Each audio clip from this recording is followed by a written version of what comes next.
Tumilapon. Ay, tumatakas yung luyo. Kunin ko.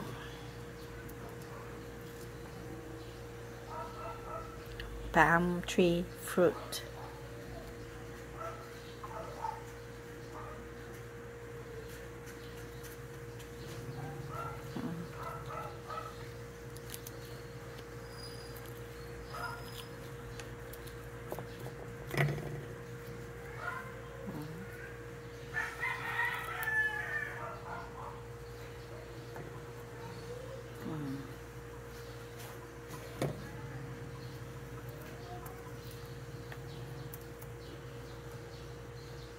Balatan ko lang sandali.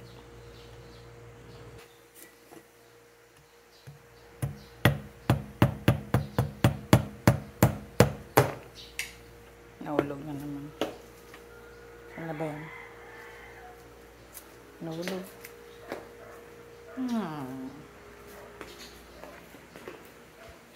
Natin. Ito na lang. Ito yung luyos.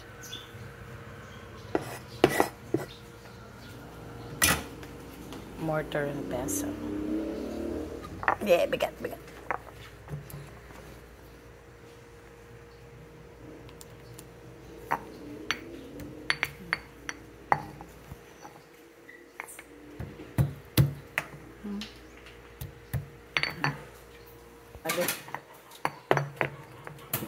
Check nang lumabas.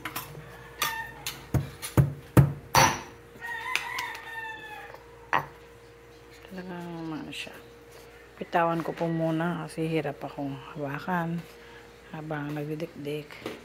Nakita ko mamaya pag nadikdik na.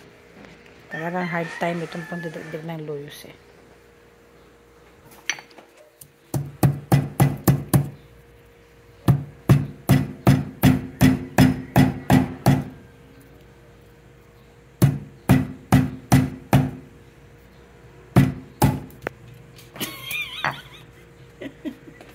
Saan napunta? Susula po. Ano ba yan? O di bale, may natira pa naman.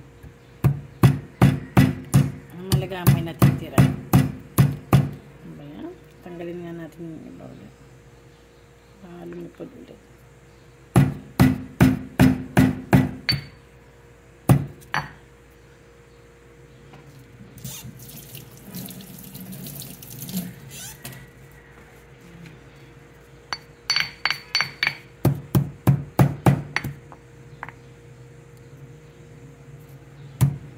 Hinugasan ko po yung mga nahulog.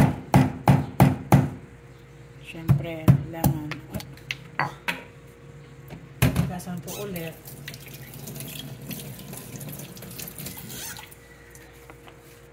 Kung may alam kayong way kung paano yung tamang pagpupok, i-comment nyo na lang dyan.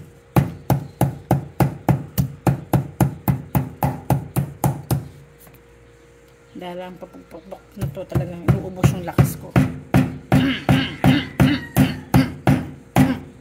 Yan. Kapag napitpit na po. Yan.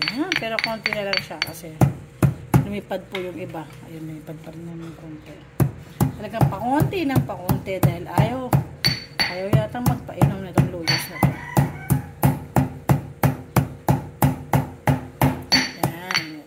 Po yan, sandali lang po. Lagyan ko po na medyo warm water kasi para hindi magsuka ang iinom.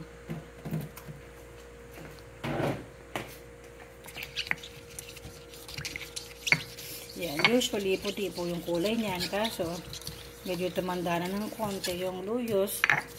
So nagkaroon siya ng balat na brown sa gilid kaya yan po yung nagkukulay dyan, no? Lang po natin ng konti. Tapos mamaya papainom ko na sa pamangkin ko. Wait lang po natin ng konti. Rest natin ng konti. Kailangan pang strain. Dami ng diniktik. Yun lang ang lumabas. Konti lang po kasi tubig na nilagay ko. So, kasi gutom na po yung pamangkin ko. Kaya, ibigay ko sa kanya para iinumin na niya. Ayan. Hindi ko na po papakita yung face. Baka nahihiya siya.